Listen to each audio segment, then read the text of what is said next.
Madame, Messieurs, bonsoir. Vous avez bien fait donc de choisir notre canal pour vous informer.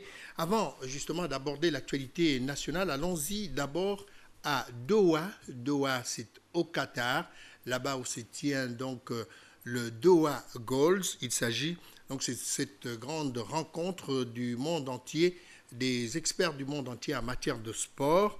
Eh bien, comme je vous le disais, c'est donc ce mardi que les personnalités du monde politique, économique et sportif, ainsi que les ONG, c'est ce mardi, disais-je, qui prennent part à cette rencontre. Le développement socio-économique par le sport va, un tant soit peu, focaliser les discussions des partisans. Je ne vous en dis pas plus. Suivons ce reportage d'Armand Moupende et de Rabia Delphine, presse présidentielle.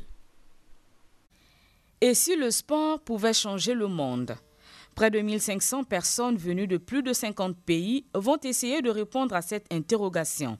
C'est pourquoi, lors de la cérémonie d'ouverture, les intervenants se sont accordés à dire l'absolue nécessité que les travaux de Doha aident à franchir les obstacles afin que l'on soit amené à créer des initiatives, que l'on sorte de là avec une feuille de route.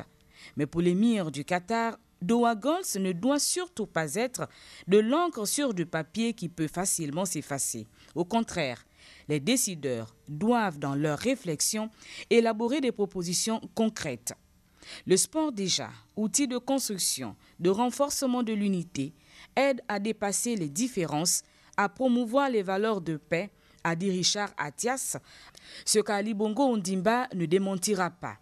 Après l'organisation réussie d'une Coupe d'Afrique des Nations conjointement avec la Guinée équatoriale, le chef de l'État a assurément des pistes de réflexion à dégager sur cette problématique du sport comme multiplicateur de facteurs économiques. Nous avions une vision, des objectifs et des plans. Ce n'était pas seulement à propos de l'organisation d'un événement sportif, mais aussi les besoins et aspirations des gens. En addition à la compétition, nous avions dû mettre en place des infrastructures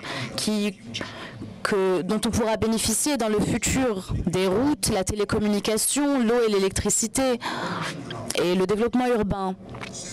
Avec la Coupe d'Afrique des Nations, nous avons gagné beaucoup d'expérience dans l'organisation d'événements, le marketing, la création d'infrastructures.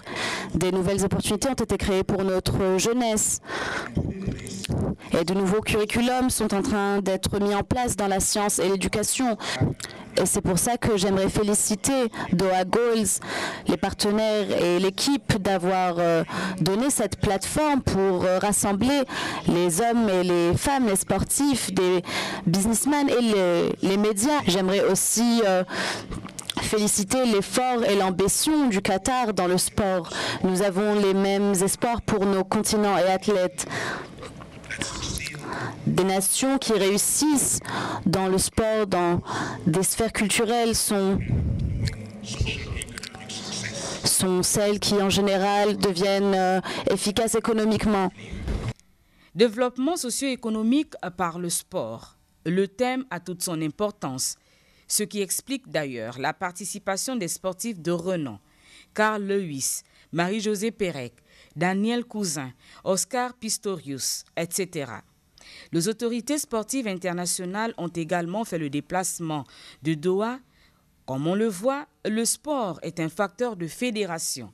Lorsque les armes, par exemple, ont cessé de crépiter, seul le sport réussit à réunir même les parties belligérantes. Le sport est donc un facteur de fédération, comme vous l'avez vu, un concept justement pensé par Richard Attias, qui a été apprécié à sa juste valeur, et soulignant également que chacun y est allé de son commentaire pour apprécier l'organisation de ce forum de Doha au Qatar. Suivons une fois de plus les précisions de Rabia Delphine Yahi et Armand Moupende, presse présidentielle sur place au Qatar. Aujourd'hui, la nouvelle religion est la plus large au regard du nombre de ses adeptes à travers le monde. Ce constat de Richard Attias l'a amené à fédérer plusieurs entités de nos sociétés autour de Doha Goals. Venus des 4 coins du globe, hommes du monde politique, économique, sportif, la société civile, les étudiants, ils ont tenu à prendre part à ce premier forum international sur le sport. Le déplacement de Doha valait bien la peine d'être effectué. Une très belle conférence avec des hautes personnalités. Et j'ai beaucoup aimé le discours du chef de l'État et de M. Sarkozy aussi. Le sport, c'est une famille. Et, on voit bien que dans le sport, tout le monde avance dans le même sens. Ça réunit tout le monde. On met la haine de côté, on met les problèmes de côté. Le sport, moteur de développement économique, vous y croyez vraiment? Oui, parce que le sport est une véritable industrie. J'y crois parce qu'il faut créer un environnement pour atteindre ces objectifs. Goal veut dire objectif. Donc nous sommes là pour cela, discuter, échanger et avoir cette vision. Donc il faut créer un environnement économique à travers le sport et non le contraire. Et je crois qu'aujourd'hui, vous remarquez bien, pourquoi le sport ne décolle pas autant qu'on veut, c'est parce que nous n'avons pas encore créé un véritable environnement. Il faut créer d'abord un environnement culturel, un environnement où on développe véritablement le monde associatif et l'on crée autour de cela dans le monde économique. Osons croire que l'idée qui a germé chez Richard Attias et qui se veut désormais pérenne ne s'arrêtera pas au stade des résolutions.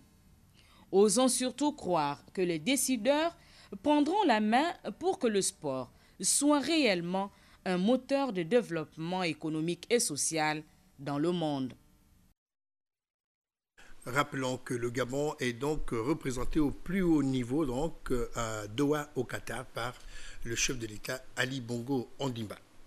Revenons maintenant sur le territoire national et l'actualité reste focalisée donc sur la réunion régionale de l'Afrique centrale en ce qui concerne donc des débats sur les mécanismes de sécurité. Cette réunion qui se tient depuis ce mardi matin à la Cité de la démocratie dans la capitale gabonaise. Voici le compte-rendu de la presse de la primature. Claudette Richon, Alain-Serge Eyene et Patrick Demabio. Le Gabon abrite la première réunion du Comité des services de renseignement et de sécurité d'Afrique, CISA, rencontre consacrée à la sous-région de l'Afrique centrale en proie à des conflits de tout genre. Il s'agit pour les délégués venus des pays de l'organisation régionale d'adopter une vision globale de sécurité en vue d'arrêter et de prévenir les risques et menaces qui fragilisent au quotidien la population. Le représentant de la CAC fait l'état des lieux. Il faut souligner dans un premier temps la problématique de l'état de droit, de gouvernance et de pauvreté. Ces éléments constituent pour la sous-région les principaux facteurs d'insécurité et d'instabilité. La liste des facteurs aggravant les conflits en Afrique ne peut être exhaustive, mais il y a lieu de prendre le taureau par les cornes en adoptant une stratégie commune des réformes sécuritaires. Le secrétaire exécutif du CISA le note dans son discours, tout comme le président de ce comité qui lui interpelle la solidarité entre les États. Cet état de fait nous conduit à faire appel encore une fois à la solidarité africaine, qui nous est singulière et qui nous a à chaque fois permis de vaincre ces obstacles qui se dressent contre la préservation de la paix et de la sécurité de notre continent. Cette solidarité qui favorise le dialogue, la compréhension, le soutien mutuel et le bon voisinage fait la force de l'Afrique. Elle a fait sa force durant le processus de libération nationale et elle constituera sa force pour faire face aux menaces et à la résolution des conflits sur le continent.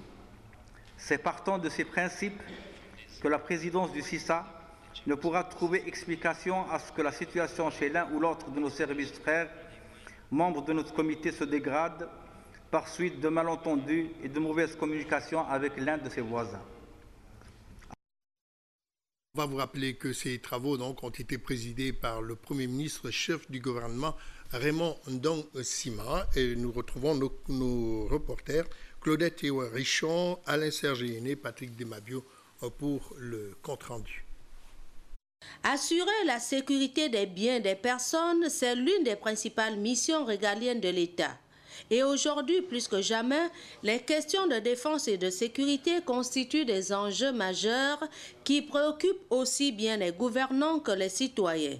En ouvrant ainsi les travaux de la première réunion de la région Afrique centrale, le Premier ministre Raymond Ndongsima, tout en se félicitant du choix porté sur notre pays, a réitéré l'engagement du Gabon pour la promotion de la paix.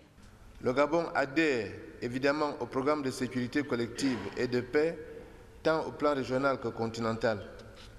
C'est cette adhésion qui justifie ces initiatives en faveur de la coopération entre les États et sa volonté de travailler en étroite collaboration avec l'ensemble des États du continent pour juguler l'immigration clandestine à l'origine de bien des maux. C'est aussi cette adhésion qui est à l'origine du renforcement de la sécurité des personnes et des institutions à l'intérieur de nos frontières.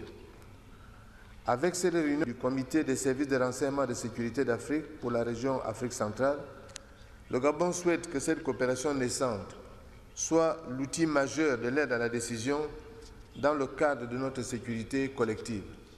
Les plus hautes autorités, dont le chef de l'État, Ly Bongo Ondimba, reposent donc un réel espoir sur ces assises de Libreville qui devraient amener les États à agir efficacement sur des problèmes communs tels que la circulation transfrontalière, la protection des ressources naturelles, de l'environnement et la sécurité maritime. Cette rencontre entre experts du renseignement et de la sécurité s'achève ce jeudi 12 décembre 2012. C'est également ce mardi que le Gabon célèbre la journée nationale de la mortalité maternelle et néonatale. Deux sites ont donc été choisis. Il s'agit de celui d'Ontoum, où a participé d'ailleurs le ministre de la Santé, et à Libreville également, où les élèves des lycées ont tenté de donner leur appréhension sur les causes et les conséquences de ce phénomène placé sous le thème de la prévention donc des grossesses non désirées. Voici le reportage de Charline Oura Pira et Michel John Boudéan. L'ignorance et le non-suivi des jeunes filles dans leur phase de puberté caractérisent, selon les élèves, la première cause de mortalité maternelle et infantile au Gabon. C'est pour démontrer le caractère prioritaire de la santé de la mère et de l'enfant dans notre pays que le ministère de la Santé a adopté en décembre 2006 la stratégie de la célébration de la Journée nationale de lutte contre la mortalité maternelle et néonatale. Aujourd'hui, placée sous le thème de la prévention des grossesses non désirées, celle-ci concerne immédiatement les élèves. Les grossesses non désirées sont causées le plus souvent par un acte sexuel non protégé. Autre chose aussi, c'est le suivi. Les jeunes filles sont le plus souvent influencées par leurs copines.